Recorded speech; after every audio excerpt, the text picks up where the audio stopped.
In terms of amount, who is more impeachable? Ang bilyon o ang milyon? Tandaan nyo, si Marcos, 3 taon na yan. Wala lang talaga kaming magawa sa sitwasyon ngayon. Kasi, kung makita nyo, yung illegal arrest ni PRRD, wala, hindi natin gawa talaga ng sindikato. So hindi namin nakita because siguro si PRRD lang kung tatanungin, maybe he trusted the judiciary doon sa Pilipinas. Kung talagang sinunod lang yung saktong proseso, handa naman talaga siyang pumarap before the courts, before the Philippine courts. But yung ginawa nila, nakita naman nating lahat na wala talagang due process. So pagdating niya ng Manila galing Hong Kong, may eroplano na dyan. Well, technically, sa nangyari, tawag doon kidnapping talaga. Wala tayong, pero siguro okay na lang kasi nandito naman kayo. I'm sure, nalalaman niya man na maraming sumusuporta sa kanya, and very important na, lalo na sa edad niya, he's already 80 years old. Tapos, makulong ka pa, palungkot talaga masyado yan. So, ito pamingaw kayo. So, nalaman niya maraming bigaon dito sa labas naghahintay sa kanya. Masaya na yan. So, hindi ko man ngayon ko makikita si Papa. Maybe tomorrow or the following day, sabihan ko na lang na ako lang yung huli nakapunta dito kasi ako yung naiwan doon sa Davao, mayor kasi ako. So, but I'm happy to see you right now and personally magpasalamat sa inyo. And tayo naman lahat dito OFW, lalong-lalo na yung birthday din ni PRRD, ni Papa, no? Buong mundo nakita, nag-demonstrate talaga natin yung support natin, hindi man lang talaga particularly sa tatay ko, pero sa anong klaseng gusto natin na Pilipinas na magkaroon tayo. At talagang sigurado ako, hindi yung paraan ng administrasyon ngayon. So makita natin ngayon din sa inong eleksyon na nangyari. Kung tingnan nyo sa Davao, wala kaming vote buying doon. Yes! For the longest time, talaga dito sa Davao, si Roddy Duterte, hindi niya sinanay ang mga taga Davao pagdating sa vote buying. Kasi yan, ang vote buying kasi, gawa lang yan ng kapitalista. Maghanda ka ng pera, tapos pagpasok ng eleksyon, gagamitin mo yung pera na yon para piliin kang tao, para ikaw yung piliin. So, ano ang consequence nun sa lugar nyo? Malamang, kung ikaw politiko ka at negosante ka rin at the same time, ang tendency niyan, babawiin mo yung nawala mo yung pera mo kasi nangapital ka pagpasok mo sa posisyon. So, mahalaga, yun na nga, ever since, ang ginagawa namin sa Davao, kinukuha namin yung mga nagbibigay na those who engage in vote buying, but still, we vote for those who we truly believe should run government. So hindi na natin maiwasan na may mga politiko talaga gumagamit ng pera to convince para mabigay sa kanila yung boto. Pero isipin nyo, pag naglabas ng pera yan, that is what capitalists do. Hindi pwede yan na maglabas ng pera tapos bawiin, hindi nila bawiin. Malabo yan. Pero pwede naman talaga na kung pumasok sila dyan, o di parusahan nyo, you take their money, then you vote for those who, sino talaga yung karapat-dapat na mamuno dyan sa lugar. So, nakita natin, tingin ko nga, ang pakiramdam ko sa Pilipinas, slowly, it is going through a transformation. Kasi itong eleksyon na yun, na ito, marami ang mga nanalong kasama natin. Kahit papano sa PDP laban, yung results na even without the resources that the opponents had, okay yung resulta natin kahit di man pumasok. Pero sige lang, simula pa lang to. At tandaan nyo, si Marcos, 3 taon na lang yan. Yeah!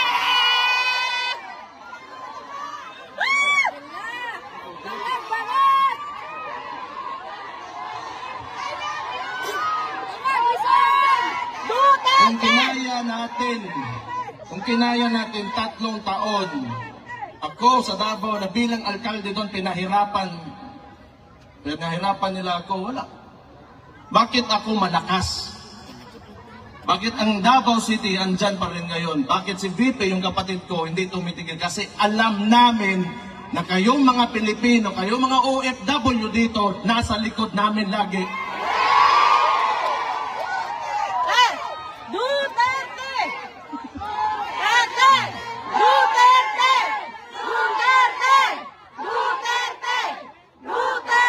Kasi, naiintindihan ko kayo, lalo na kayo mga OFW. That is why, yung suporta talaga kang PRRD, at maraming salamat din sa kapatid ko, nasa kanila talaga. Kasi may point of comparison kayo because you're living outside of the Philippines and lalo na dito sa Netherlands, dito sa mga Scandinavian welfare states, pati yan, Germany. Alam nyo, yung pera ng tao na uuwi sa mga tao. Pag yung pera natin, yung buwis natin binabayad dyan sa Pilipinas, ewan ko na, hindi ako nakabalik pa ba yan dyan sa...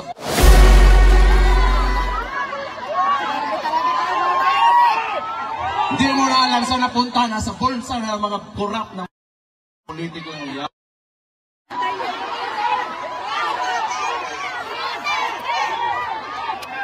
But, you know, kung kayo naniniwala ng federalismo, ibang usapan yon.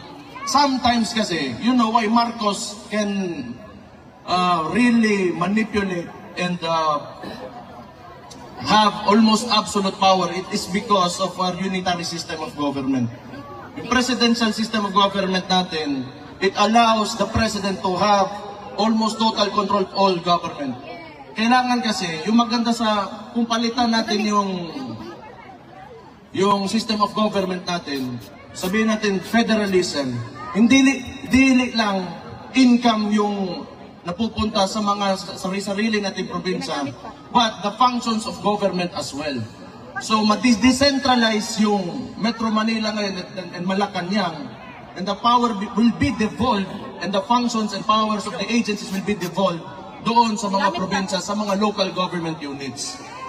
So, I do not know kung mangyayari pa ba, pero that is one of the causes why Marcos can, you know, kaya lang naman gusto nila yung unitary system of government because power is centralized and yung tatay kasi ni Marcos noon was a dictator and you can have cronies.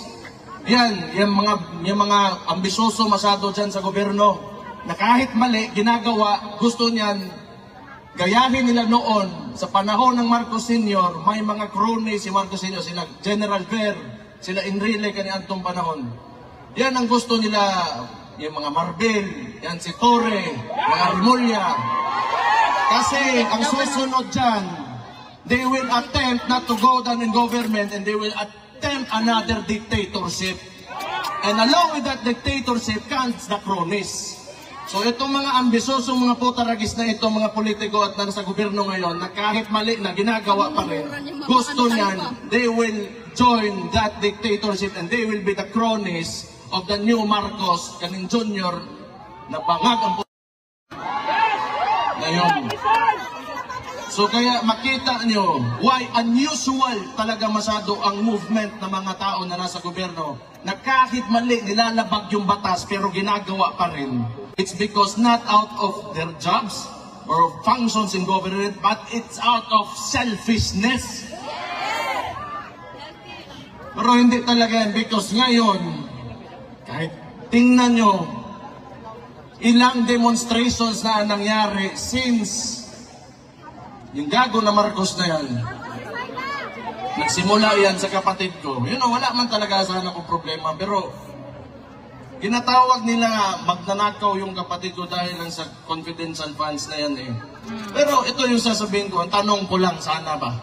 Just to, you know, for the sake of argument, kung ang presidente merong billions in terms of confidential funds, tapos gusto nila impeach yung kapatid ko for 425 million pesos, in terms of amount, who is more impeachable? Ang billion or ang million? Yan, isa yan. But sa totoo lang, you know, if you take a leadership position, lalo na executive, mayor ako, yung mga, lalo na mayor, barangay captains, yung executive position, alam mo, kung you are really serious on implementing or renewing policy or amending laws, or if you want to make a change, it should start with you. Kung sinasabi sana nitong Marcos na ito na masama may confidential funds, and it should start with him, pababa, so that he will be the example that we will follow. And yet, you're sinisingle out mo yung isang tao. Ano ibig sabihin nun? It's because of politics. When you should be there, nandyan ka to lead the country and fix, you know, what is broken and continue what has already been done that is good for every peace-loving citizen in the Philippines. Pero anong ginagawa? Ever since, ito lang talaga sa buhay ko, medyo nakita ko noon, Pinoy, before that, with the Ramos and Erap, na we are, you know, a bit tolerant when it comes to government, but this is the only time that I've seen the Philippines that is so divided. Tama! And how can you live with that kung nakakadiha? Ikaw, Presidente, unya, you allow your people to suffer and even make lies, hantod karon, imong tag-20 nga bugas, wagya po na niabot. Ojan! Batay may mo, basta buang kalingkod, ginahana, gina. Ojan! Pero, as I said earlier, tanaw na ko, you know, like everybody's really putting it out there ba, kana yung nararamdaman nyo and how you really feel, kung anong gusto nyong direction para sa bansa natin. That's good. I think you should continue doing this kasi we will do the same thing. I will do the same thing. It will be not for ourselves, but it will be for the future of our children, our grandchildren, and our country. So yun na mahalaga. Maybe someday,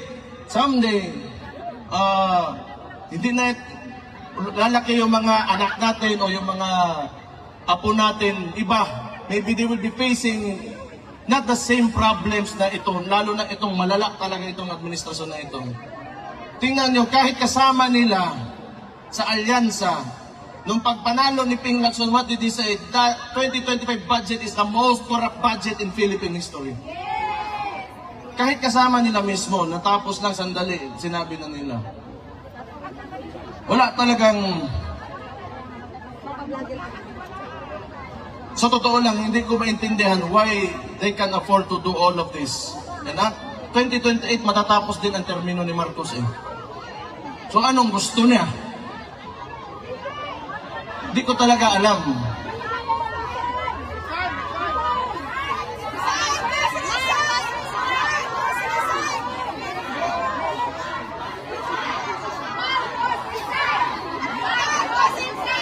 Sana nga talaga. Sinabi ko na yan eh. Noon pa yan. Last year, nung nagsimula to lahat, nakita ko na talaga.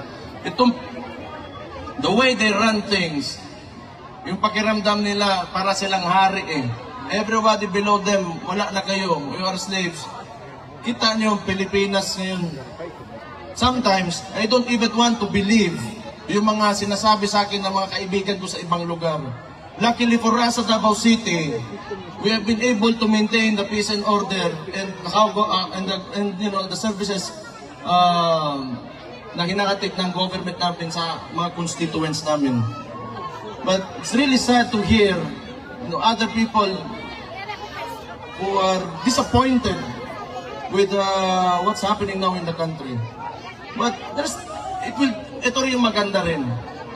Maging contrast ito, if you truly believe in the governance of Rudy Duterte, May anak pa naman siya dyan, isa yung kapatid kong babae. Kung gusto niya ipatuloy yung tunay na pagbabago, pilitin natin na tumakbo ito ng 2028. Ano tingin na? 2028, Sara Duterte for President. Magaling. Sabihin ko kayo at nagsabi ha, nagkatasuntukin ako yan. Pero ito yung gamitin talaga natin, na experience natin when the government fails its people. Ito yung best example talaga, itong gobyerno talaga na ito. Kahit man lang sa puro kalokohan talaga. Kahit press release, kalokohan, puro kasinungalingan, puro politics. Wala kayong makita bagong tulay ngayon. Wala kayong makita, ewan ko na lang. But anyway, ayoko na magsalita masyado ng sobra pa nito. I'm just happy to be here, to see all of you, and sa mga lahat ng nakikinig na mga OFW na sa ibang bansa ngayon. Alam ko malakas talaga ang suporta ni Papa galing sa mga OFW natin. Salamat, kaayos niyang tanan. Sayaw muna, sayaw! Sayaw! Sayaw daw sa sir! Sayaw! Sayaw! Dili kabayran ang kuan. Suporta nga yung ginapakita. So, on my part, bilang anak ni Rodi Duterte, I will look for a way and I will fight for you back in the Philippines when I go back there. May 3 taon pa, hindi nila ako natakot for the first 3 years. And I'm sure hindi nila ako matatakot for the next 3 years. Malabo yan. Malabo yan. Kay mga pisot sila, buisit ang mga kawawa na.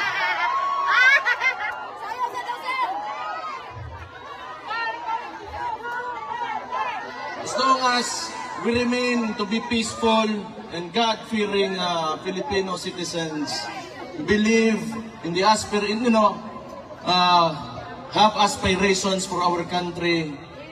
Andun naman kami lahat, yung mga kababayan nyo, nandun, lumalaban talaga kami. Lahat naman tayo, ang problema lang talaga sa Pilipinas, because of very centralized government, yung mga nasa taas, may mga posisyon, yung mga matagal na political dynasties, gusto ng ganun because they can maintain their power. Because it's a conservative form of government. Kasi pag naging progresibo tayo, threatened yung mga positions nila, gusto kasi nila ituturo lang sa presidente sino malalagay, ganon. Government ngayon is not based on merit, but tingnan nyo, ano nangyari? You have a chief PNP na 3 ranggo ang tinalunan para maging chief PNP. It's because this is not merit-based promotion. Pabor-pabor-based promotion Diba? So, balik na ako dito. I have to face that. Pasigunsa na po yung buhato na ng diwata. Pusit na yung pangalan. Lima ka, nagpinta lang ng Paris Overload. Sumali ng party list. Naging kidnapper, naging chief PNP si Diwata. Si Raulo. Pero alam niyo, tingin ko, pag magkuha yan ng neuro exam, di yan makapasar. Buang talaga yan. No, nobody in their right mind would do what he did. Yung sinakay na si PRT sa aeroplano because he is a police officer. He knows the due process. Kung nag-iisip talaga yon, kung sakto yung utak niyan, tingnan, bagsak sa neuro yan. Sigurado ako. Along the way, may pakukang na may suod sa utok, ana ba?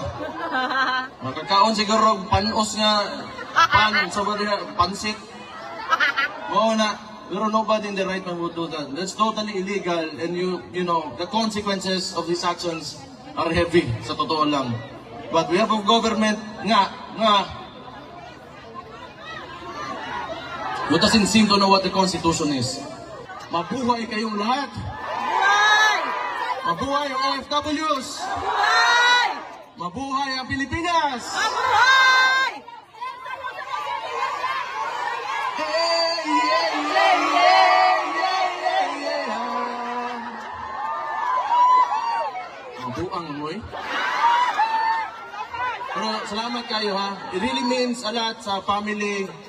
And I'm sure, lalong-lalo na kay PRRD to know na you are always supporting him. So thank you. Mabuhay kayong lahat and God bless you all.